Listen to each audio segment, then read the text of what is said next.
Welcome to the news. Here are our top stories for the night. A $350,000 bad beat jackpot looks like it's hit, but the site isn't paying out.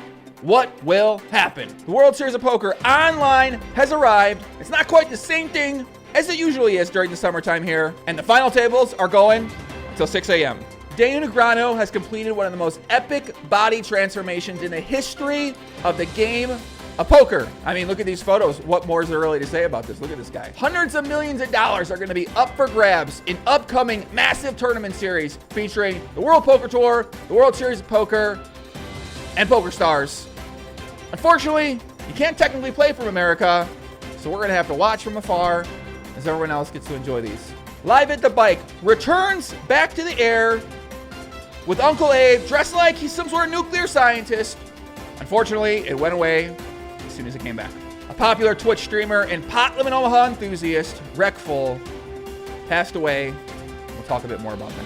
And finally, in just some good poker news, we're going to celebrate some of the good news going on in our great game. All this and more tonight on Poker News.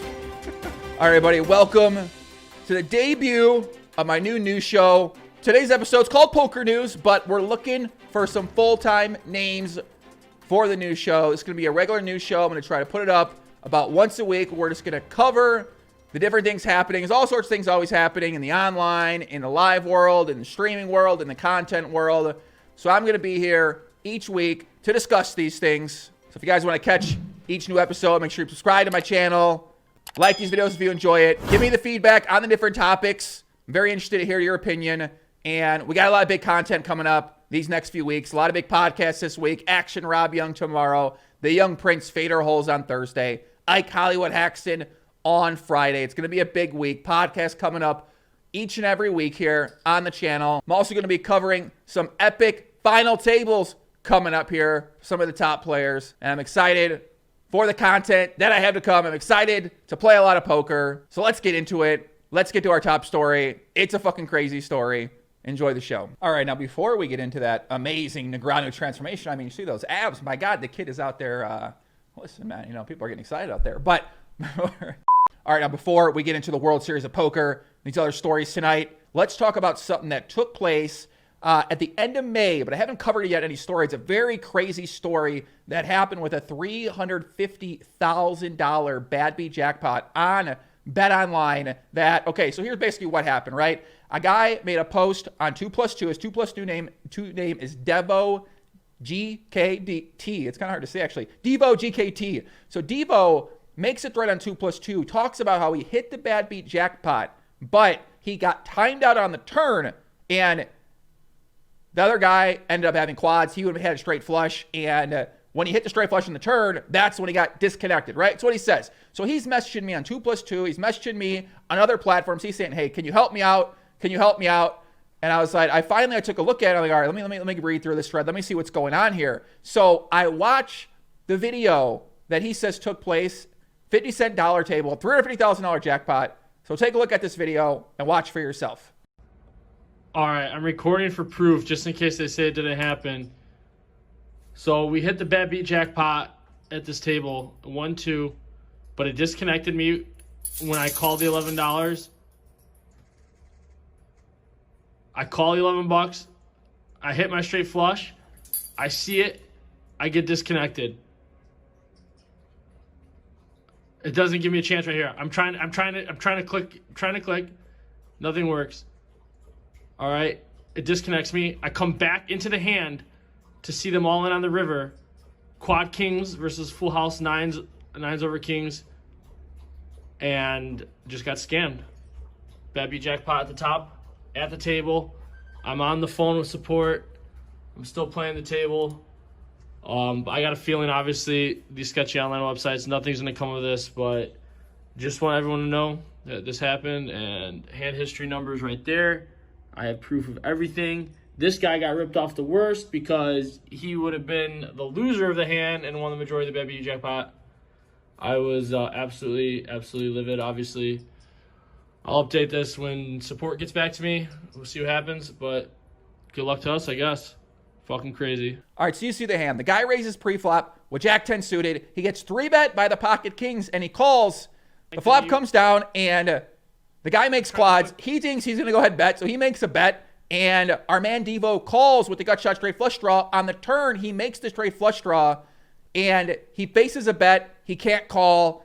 He says he's trying to hit it. So now I'm reading through this thread, and I'm looking at this guy. I go, wait a second. Okay, so what they're saying, they initially said in the 2+2 thread, he said customer service got in touch with them and said, we're not going to award you the bad beat jackpot, right? So in this situation, he would actually get, he wouldn't get the majority share. The guy with pocket kings who would have taken the bad beat would have get the majority share. Devo would get about $52,000, and everybody else at the table would get $14,000. So the main winner would have got $69,000. So I'm looking at this, right, and I'm saying, wait, so they're saying that he had an issue with the software. I go, it doesn't seem right. Like, the guy clearly hit the straight flush. He's clearly in the hand.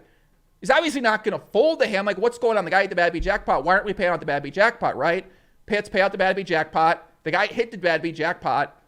It just doesn't, it didn't make much sense to me. So I put up a tweet, and I said, this might be one of the worst bad beats I've ever seen. 50-cent dollar table on Bet Online. He calls the flop, and then mysteriously has the software timeout on the turn, so he can't call. Bet Online says nothing we can do about it. And this clip went viral. It had over 100,000 views. It had a few hundred comments. People were like, this is crazy. And I'm sitting here thinking, I go, this guy's going to get paid out. And people in the 2+2 there said, there's no chance. They're never going to reverse this. There's no fucking way. It's in the TOS. Like, and I said, that just can't be right. Like, the guy, I mean, the straight flush, right? He hits a straight flush. He's not folding. And this bad beat jackpot, they're printing money on the bad beat jackpot. They're taking money out of all these pots, and it just replenishes itself. Even when you hit the bad beat jackpot, a bunch of it goes back to Bet Online for the next one. So they advertise $350. It's not really $350 because a big portion of that goes back to the next bad beat jackpot, and then they take a percentage for a processing fee. So they're taking money out of every bad beat jackpot, and then it just gets rolled over, and it's printing money on top of its own. It's a great promotional tool poker sites use in order to draw up customers in. They see this large money, they go, oh my God, I might have a chance to win that money. So what happens is I wake up the next day, and then what I see happens is that they went over it, and they made it right. So just about the very next day, that afternoon, May 28th, I make a tweet and says, okay, Bet Online update. They've gone over the incident once more of now to award the jackpot to the table. This got another 90,000 view video. That's pretty crazy. And then people are going crazy in the comments. They said, you know, like they didn't expect this to happen. And by the way, shout out to Adam Burns on Bet Online. He's a sportsbook manager. And shout out to Dave Mason as well. It seemed like these two guys were very instrumental in helping take care of this. Another guy, A Dude, on 2+2. This guy seems to be a pretty big asset in terms of being locked in with what's happening on all these American sites. So this guy's got a lot of knowledge. He's always posted in the ACR threads that I posted him before too. He brings a nice perspective to the table. It seems like he has a lot of information. So the combination of the tweet and me putting it out there and whatever happened behind the scenes, they end up paying this guy out. And I mean, you got to applaud Bet Online. A lot of our sites might not have done something like this. It's a very rare thing for a thing like this to get overturned. $350,000. Like I said, but it's not really that full amount because the next percentage gets rolled over. So it doesn't really work that way, but it's still a lot of fucking money. So imagine this guy, 50-cent dollar, wakes up with $70,000 in his account. I want to talk to that guy, make sure that guy got his money. Or girl. I want to see, what's the screen name here? Shakarina. Well, maybe it is a girl. Shakarina could be a girl, actually. So I'd like to find out who this winner was, right? Did these other people get their money? That's kind of what I would like to know. But congratulations to Devo for getting awarded. Big shout out to Bet Online for making this situation right. Big shout out to Dave Mason and Adam Burns at Bet Online for doing right by the customer in this situation. And I think it shows the power of the community. If that you get together and if you feel like there's an issue and someone's being wronged in a situation, it just doesn't make sense, then you speak up about it, you put it out there. If other people feel that way, then maybe some positive change happens in a situation. And I think overall for Bet Online, they come out looking good on this thing too, even though it doesn't seem like they were going to pay them initially. But I think what happens is that this needs to get past the chain of command. It may be an email guy's taking a customer service is going back and forth with Devo, and then maybe his manager takes a look at it. But some of these things, I imagine, don't get up to the top layer of the people that are actually in charge that can actually make decisions. And once those smart people get to take a look at it and they say, well, the PR is bad here, and the guy clearly hit the straight flush, so you know what? Let's award him. So congratulations to him. And listen, let's move on to the next story here. All right, next up, the World Series of Poker Online has arrived because coronavirus shut down the real World Series of Poker this year. Everyone around the country is excited to play, but you got to be in Nevada, in New Jersey to actually play. So a lot of people are traveling here to GTO headquarters in Nevada. My buddy Landon's out there, 21 on the couch, just trying to, I don't know what the kid's doing. Maybe he's going to win a bracelet. Who knows what the guy's going to do? But people are excited. People are coming to town. So it started on July 1st, and it's going to go, I believe, until the end of July. Every day, there's one bracelet event, and very, very heavy no limit hold'em. There's not much Pop Minima, the great game Pop Minima on there.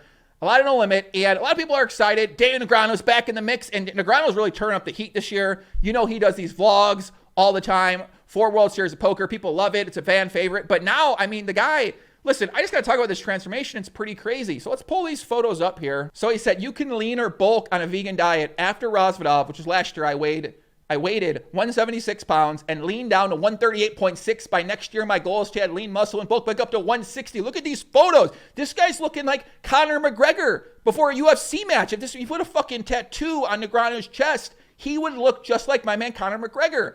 And it leads me to wonder, what kind of weapon would Daniel Negreanu need to beat Conor McGregor in a fight? Right? What would be the minimum weapon? Like, would a taser? I mean, could you really tase McGregor? And what would happen if McGregor's at 135, Negreanu's at 135? Look at this guy. He's looking pretty fucking ripped right here, man. All right? This guy's scaring me. Look at this photo, man. He's looking like a jack guy. See, we got the model poses down. Looks like he's in a... I mean, it really looks like he's in like a fitness contest here. I mean, looking pretty good, right? And people are saying, oh, he's 138. But there's a lot of tough guys out there that are bad motherfuckers that weigh 138. It's going to give it to a lot of people out there, right? So I wouldn't look at that weight and think, okay, well, that's not a scary kind of guy out there, because a lot of scary guys are 138. So listen, shout out to Negreanu, man, is what it is, all right? That guy's a crazy guy. He's working hard. He's still ambassador for poker. You got to respect that. But he's obviously out there strong in the streets. Mike Manisow is streaming, and this guy is going fucking crazy on YouTube streets. I was in there the first night. Hold, call and hold. These are queens. Yes, it's so beautiful. It's so beautiful. It's beautiful. It's beautiful, everybody. It's so beautiful. It's so beautiful. We just won a 638K pot. It's so beautiful. We fucked up the big stack. How do you like your 10 jack, ace jack now, bitch? The guy was ranting, and at the end he took off his shirt, and we were trying to watch Phil Hellmuth's table, but he had some pain from streaming all day. He's sitting in a chair. He's got some pain. He's getting a little older now. So he's been kind of a star of the show. Matt Berkey's streaming every day out there, trying to provide some good entertainment to the fans out there. But overall, these events have been a little wonky because the final table starts at about 1 a.m. my time in Vegas, which seems ridiculous. And that means they go until about 6 a.m. on the East Coast. So if you're in New Jersey, you play till 6 a.m. It doesn't make much sense to me. The software on World Series Poker is kind of old. It doesn't seem like they can stop it and go to the next day, which would make a lot of sense in terms of being able to watch it and being able in terms of not having to play to 6 a.m. And obviously, if you make the final table, you're pretty excited about it. But still, a lot of players maybe don't want to play because, first of all, they don't live in the correct states, and then they got to wake up till 6 a.m. and play. So that, I think people have an issue with. Some people have an issue with the rake being so high, which people always have issues with the rake. Rake is a percentage they take out of each tournament. And they're saying, why is this series charging the same amount of money that they would charge normally when it's online? So I think people are a little upset about that. I'd like to see some real names of these final tables because we don't know who some of these guys are. Phil Hellmuth's got some name I can't even remember off the top of my head right now. So I'd like to see real names for these people at the final table. I don't think the software is able to do that. I just think for a fan experience, which World Series Poker has always been for fans as well as players, it'd be great if we just knew who these people were when we watched them play, when we watched them on the final tables. Shout out to Jeff Platt. He's been doing a lot of good stuff on Twitch in order to play down to those final tables. He's been covering on his own. So it kind of gets into the next point, which is that the poker site wars are here, my friends. If you guys are in America, you can't necessarily partake in this. Maybe some of you can, but Poker Stars, Party Poker, GG Poker are loading up for a fucking war here on the poker site fronts, guys. They've all got their own big series. Party Poker has the World Poker Tour Championships that's coming up later this month. GG Poker has the World Series of Poker event that they're running on their site, and then Poker Stars kind of came along after they saw. So let me just kind of explain what happened. So World Series of Poker, they said, okay, we want to put on an event, right? So they're shopping their brand out to people, and they're saying, GG, Poker Stars, Party Poker, right? Who wants to pay money for this? Who wants to host the World Series of Poker on their software?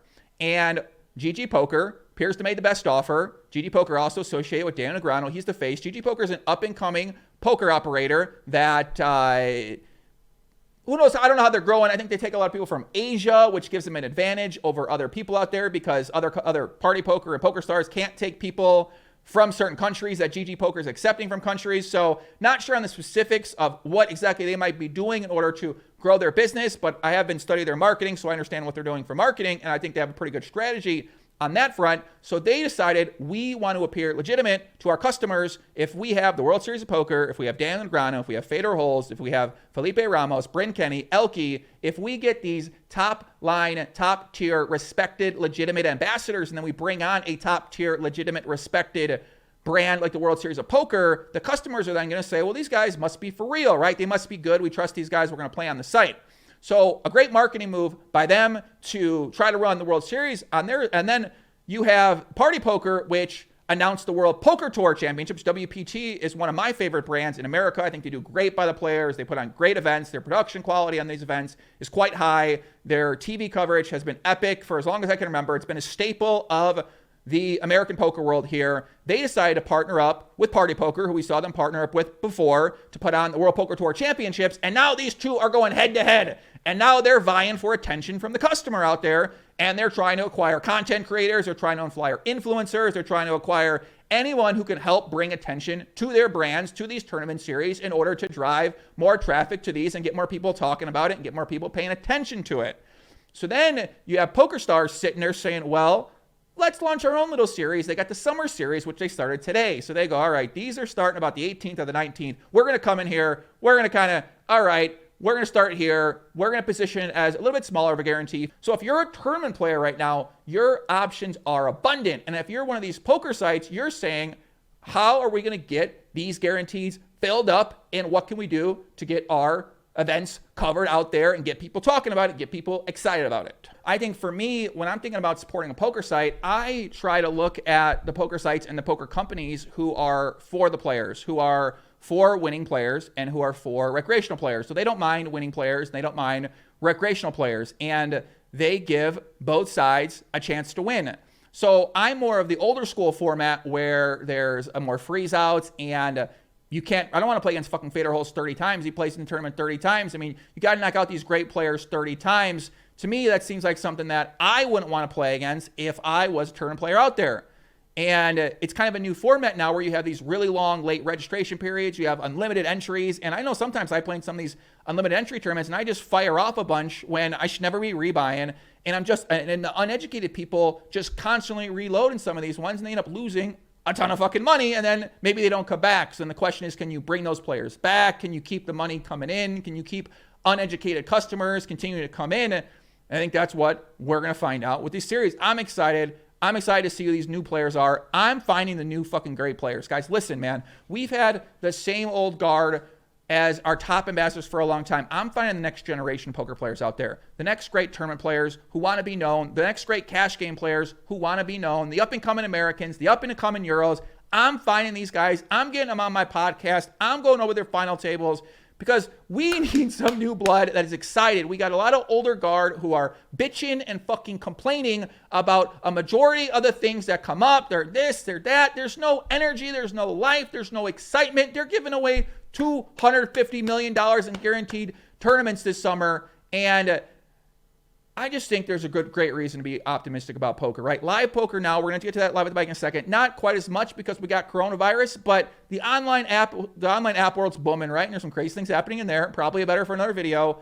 And I just think that there's a lot of opportunity out there, especially in the tournament world, to make money for yourself. There's still opportunity out there to make money for yourself in the cash game world, in the private world, in the public world.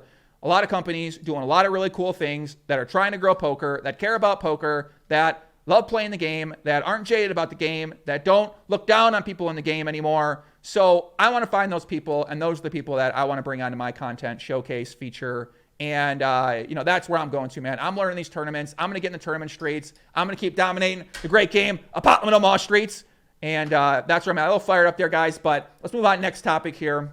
So like I said, I feel like I do these shows. I was watching some of Doug's news shows he does and my old news show. I think I get a little different vibe. Doug's more like comedian guy.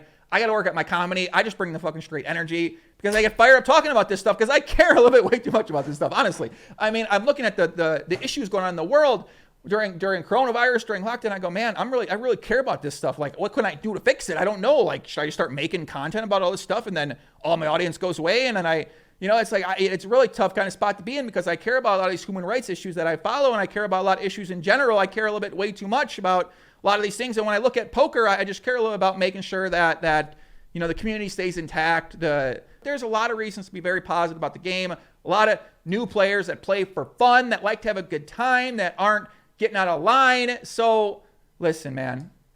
It is what it is, man. It's poker world. So live poker came back. Live at the Bike came back, right? My man, Uncle Abe, looked like he was a nuclear scientist in fucking Chernobyl circa, what year did that happen? Like 80s, something like that? He looked like he was handling some kryptonite fucking around Superman. And Garrett was in the mix as well, too. Johnny Vibes played a session. Shout out to my man, Johnny Vibes. So it was weird and strange. And now it's closed down because California closed down. Vegas poker rooms are booming. I went to go play a couple sessions. I've had a good time wearing a mask, keeping it safe. Went with the young gun Landon last night, 21-year-old kid. And I'm taking a bunch of money from me. Motherfucking kid. Shout out to the kid, man. Listen, this guy is the next best. I'm calling him the next generation. He's one of the up-and-coming poker players in America, 21 years old, crushing Ignition. Did we tell him that? He's crushing the Ignition sites. He's doing well. He's doing a great job. Now he's on World Series Poker. He's coming for all you World Series Poker regs. He said he's coming after you guys. So you guys got to watch out for the kid.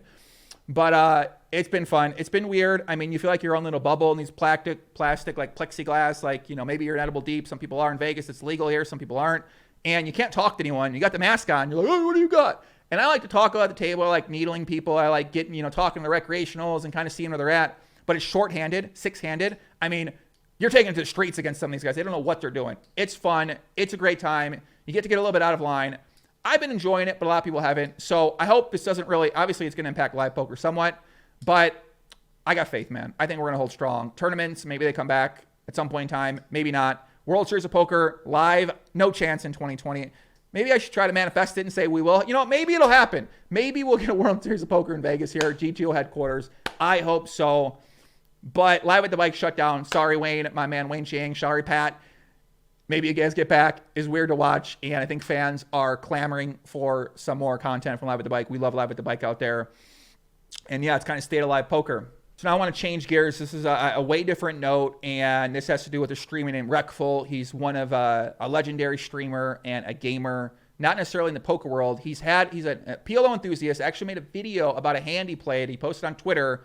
Kind of broke it down a little bit and offered to help him out even with the great game. Kind of help him teach him the great game a little bit. But, this guy, man, he unfortunately took his life. And it's tough, right? Because I see this and, I see the depression. I see him going through that. And definitely have been there before, right? I've experienced this myself. And what I haven't talked about a lot, it's kind of come up sometimes in some podcasts, but I just see that. And it's hard not to see yourself in some ways when you've gone through that.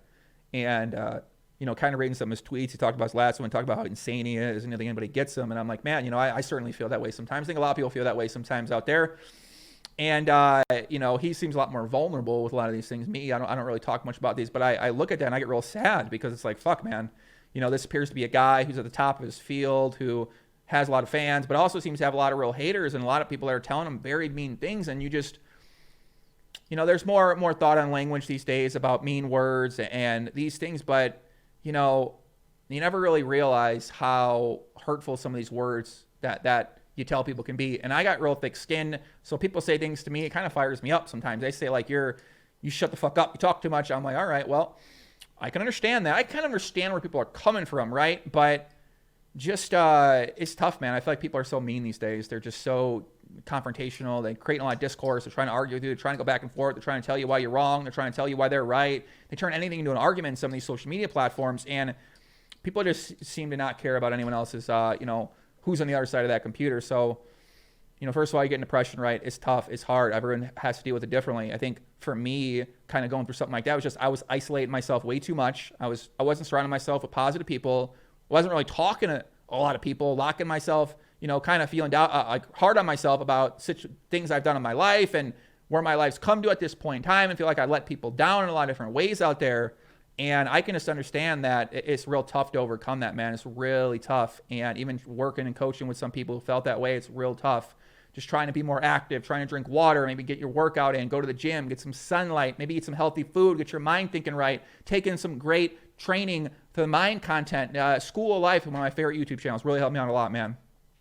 So my advice to you guys. So some good news to close it out on here. World Series of Poker. So my buddy Mitch Meister, right? So I got a message on Instagram by a guy. He said, hey, my buddy's 21. We're from Iowa. We're coming out there. Can you meet us out for dinner and surprise him? And I was like, fuck, why not? Sure. So I went out there, met a couple guys, Mitch Meister, Taylor, and V's 21, and they all play on Global Poker in Iowa. So these guys are Global Poker Regs, some great players on there that are making a name for themselves, that are trying to build up and become great players. They came out here to play World Series of Poker, and my man Mitch Meister actually made a couple final tables, and I think it went maybe to make the final table because I think he got busted by Phil Hellmuth in a very sick hand where Phil Hellmuth 3 times bet on the flop with jacks, and Mitch Meister had 10s, but I want to give them a shout out. Congratulations on the score so far. My man Tony Dunst, WPT, finished 3rd in the event as well. Congratulations to Tony. Jason Somerville, the OG Twitch streaming legend, had a deep run as well, too, on a final table. Phil Hellmuth finished 11th in the first event. We all thought he was going to win it. We were all pretty excited about that. So Poker Guru 740 on Twitter,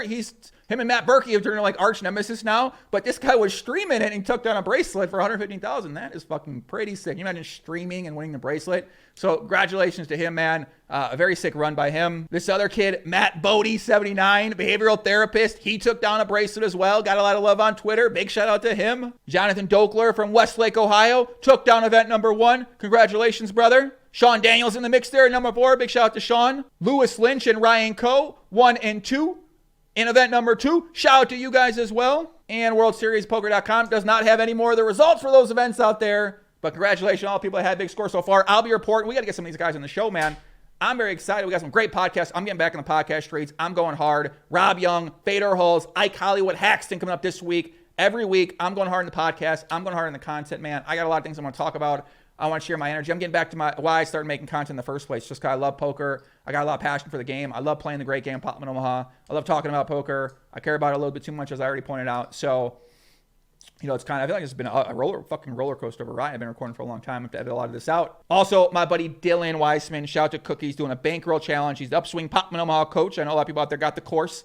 He started a bankroll challenge up and down. The variance kind of hurt him a little bit, but he's almost winning his bankroll challenge. 5K to 25K on World Series Poker. Congratulations to my guy, Dylan. Keep up the good work, buddy. Thanks for being a great friend. Also, I want to give a big shout out to Maria Konakova, who just put up a new great book. I'm going to have her on the podcast. She's been on before. We're going to talk about her book. My buddy Mason Malmute, the head boss of 2+2, just put up a new book. He's been on the pod before. He's going to be back on. Also, a big shout out to David Lyons, working for Global Poker. He just put out a book as well. A lot of good content out there. A lot of good books. Congratulations, guys. I look forward to exploring your guys' content very more. But that's it. It's been a long video.